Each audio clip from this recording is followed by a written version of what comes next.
Hi dears, ഇന്നത്തെ നമ്മുടെ recipe bread കൊണ്ട് വളരെ പെട്ടെന്ന് തയ്യാറാക്കി എടുക്കാൻ പറ്റുന്ന രുചികരമായിട്ടുള്ള ബ്രെഡ് പോക്കറ്റിൻ്റെ റെസിപ്പിയാണ്. വളരെ പെട്ടെന്ന് നമുക്കിത് തയ്യാറാക്കി എടുക്കാം. ഈ ഇഫ്താറിൻ്റെ ടൈമിൽ ഉറപ്പായിട്ടും ഒന്ന് ട്രൈ ചെയ്ത് നോക്കേണ്ട റെസിപ്പി കൂടിയാണ്. അപ്പോൾ ഇതെങ്ങനെയാണ് തയ്യാറാക്കുന്നത് നമുക്കൊന്ന് കണ്ടു നോക്കാം. അതിനായി ബോൺലെസ് ചിക്കൻ ഉപ്പും കുരുമുളകും ഇട്ട് നന്നായിട്ട് വേവിച്ച് പൊടിച്ചെടുത്തിട്ടുണ്ട്. ഇനി ഇതിലേക്ക് ചെറിയ ഒരു സവാള ചെറുതായി അരിഞ്ഞത് ഇട്ട് കൊടുക്കാം. അടുത്തതായിട്ട് ക്യാപ്സിക്കം പൊടിയായി അരിഞ്ഞതും കൂടാണ് ചേർത്ത് കൊടുക്കുന്നത്. ഇനി ഇതിലേക്ക് ക്യാരറ്റ് 2 ഗ്രേറ്റ് ചെയ്തതും കൂടെ ഇട്ട് കൊടുത്തിട്ടുണ്ട്.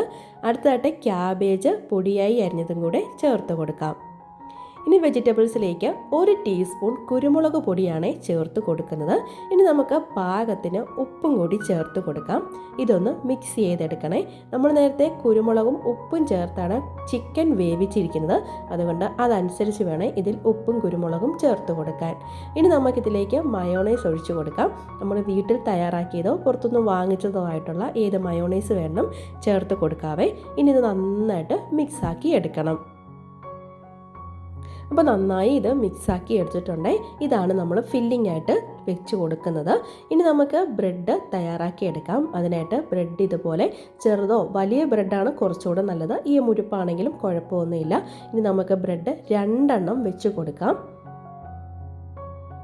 ഇതേപോലെ 2 ബ്രെഡ് വെച്ച് കൊടുത്തിട്ട് വേണം ഇത് തയ്യാറാക്കി എടുക്കാൻ. എന്നിട്ട് നമുക്ക് ബ്രെഡിൻ്റെ 4 സൈഡും ഒന്ന് കട്ട് ചെയ്ത് മാറ്റാം. അപ്പോൾ നമ്മൾ ഈ കട്ട് ചെയ്യുന്ന പീസസ് ഒന്നും കളയണ്ട. ഇത് നമുക്ക് ബ്രെഡ് ക്രംസിനായിട്ട് എടുക്കാവേ. ഇനി അടുത്തതായിട്ട് വേണ്ടത് 2 മുട്ടയാണ്. ഒരു ബൗളിലേക്ക് 2 മുട്ട പൊട്ടിച്ചൊഴിച്ച് കൊടുത്തിട്ടുണ്ട്. ഇനി ഇതിലേക്ക് ഒരു നുള്ള് ഉപ്പും കൂടെ ചേർത്ത് കൊടുത്ത് ഇത് നന്നായിട്ട് ബീറ്റ് ചെയ്തെടുക്കാം. ഇനി ഈ ബീറ്റ് ചെയ്ത മുട്ടയിലേക്ക് നമ്മൾ നേരത്തെ കട്ട് ചെയ്ത് വെച്ചിരിക്കുന്ന ബ്രെഡ് 2 വെച്ച് ഇതിലേക്ക് മുക്കി നന്നായിട്ട് ഇതേപോലെ 4 സൈഡും നന്നായിട്ട് മുട്ടയിൽ മുക്കി എടുക്കണേ. അപ്പോൾ ഈ മുട്ടയ്ക്ക് പകരം നമുക്ക് വേണമെങ്കിൽ മൈദാമാവാണെങ്കിലും ഉപയോഗിക്കാവുന്നതാണ്. ഇതേപോലെ എല്ലാ സൈഡിലും മുട്ടയിൽ മുക്കിയെടുത്ത ശേഷം ബ്രെഡ് ക്രംസിൽ വെച്ച് കൊടുത്ത് നന്നായിട്ട് ബ്രെഡ് ക്രംസ് കോട്ട് ചെയ്തെടുക്കണം. ബ്രെഡ് ക്രംസും എല്ലാ സൈഡിലും നന്നായിട്ട് നമുക്കിതുപോലെ പിടിപ്പിച്ചെടുക്കണേ. ഇനി അടുത്തായിട്ട് നല്ല ചൂടായ എണ്ണയിലേക്ക് ഇട്ട് കൊടുത്ത് നന്നായിട്ട് ഫ്രൈ ചെയ്തെടുക്കാം. ബ്രെഡ് ആയതുകൊണ്ട് എണ്ണ നല്ല കുടിക്കും. അതുകൊണ്ട് ഫ്ലെയിം നല്ല കൂട്ടി വെച്ച് എണ്ണ നല്ല ചൂടായതിന് ശേഷം വേണം ഇട്ട് കൊടുക്കാൻ. ഇനി ഒരു സൈഡ് ഫ്രൈ ആയി വന്നിട്ടുണ്ട്. നമുക്ക് മറിച്ചിട്ട് കൊടുക്കാം. ഇത് നന്നായിട്ട് പൊങ്ങി വരും കേട്ടോ. ഇത് കണ്ടില്ലേ, നന്നായിട്ട് ഇത് പൊങ്ങി വരുവേ. ഇപ്പോൾ 2 സൈഡും നന്നായിട്ട് മുരിഞ്ഞ് വന്നിട്ടുണ്ട്. ഇപ്പോൾ എണ്ണയിൽ നിന്ന് നമുക്ക് കോരി മാറ്റാം. ഇപ്പോൾ നമ്മൾ ഫ്രൈ ചെയ്തെടുത്ത ബ്രെഡ് ഇതുപോലുണ്ടല്ലോ സെൻറ്റർ വെച്ച് കട്ട് ചെയ്തെടുക്കാം. നല്ല പോക്കറ്റ് പോലെ നമുക്ക് കിട്ടുവേ. സെൻറ്റർ വശം കൊണ്ട് ഇങ്ങനെ കട്ട് ചെയ്തെടുക്കുമ്പോൾ കണ്ടില്ലേ, നല്ലൊരു പോക്കറ്റായിട്ട് കിട്ടിയിട്ടുണ്ട്. ഇനി നമ്മൾ നേരത്തെ തയ്യാറാക്കി വെച്ചിരുന്ന ഫില്ലിംഗ് ഇല്ലേ, അതിലേക്ക് ഇതുപോലെ നിറച്ച് കൊടുക്കാവേ.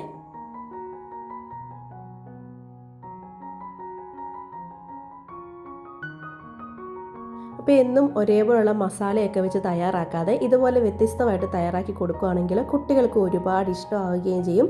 പ്രത്യേകിച്ച് ഇതിന് ഷവർമയുടെയൊക്കെ ഫില്ലിംഗ് ആയതുകൊണ്ട് കുട്ടികൾക്ക് ഇഷ്ടപ്പെടും. ബ്രെഡ് കൊണ്ട് വളരെ പെട്ടെന്ന് നമുക്ക് ഇഫ്താറിന് തയ്യാറാക്കി എടുക്കാൻ പറ്റുന്നതും അതുപോലെ തന്നെ കുട്ടികൾ സ്കൂൾ വിട്ട് വരുന്ന ടൈമിലൊക്കെ ഈസി ആയിട്ട് തയ്യാറാക്കി എടുക്കാനും പറ്റുന്ന ഒരു സ്നാക്ക് റെസിപ്പിയാണ് ഇത്. അപ്പോൾ ഈ വീഡിയോ നിങ്ങൾക്ക് ഇഷ്ടപ്പെട്ട് കാണുമെന്ന് വിചാരിക്കുന്നു. ഇഷ്ടമായാൽ വീഡിയോ ലൈക്ക് ചെയ്യാനും ഷെയർ ചെയ്യാനും കമൻറ്റ് ചെയ്യാനും നമ്മുടെ ചാനൽ സബ്സ്ക്രൈബ് ചെയ്യാനും മറന്നു പോവല്ലേ. അപ്പോൾ ഇതേപോലുള്ള ഈസി റെസിപ്പീസുമായിട്ട് വീണ്ടും കാണാം. അതുവരേക്കും താങ്ക്സ് ഫോർ വാച്ചിങ്.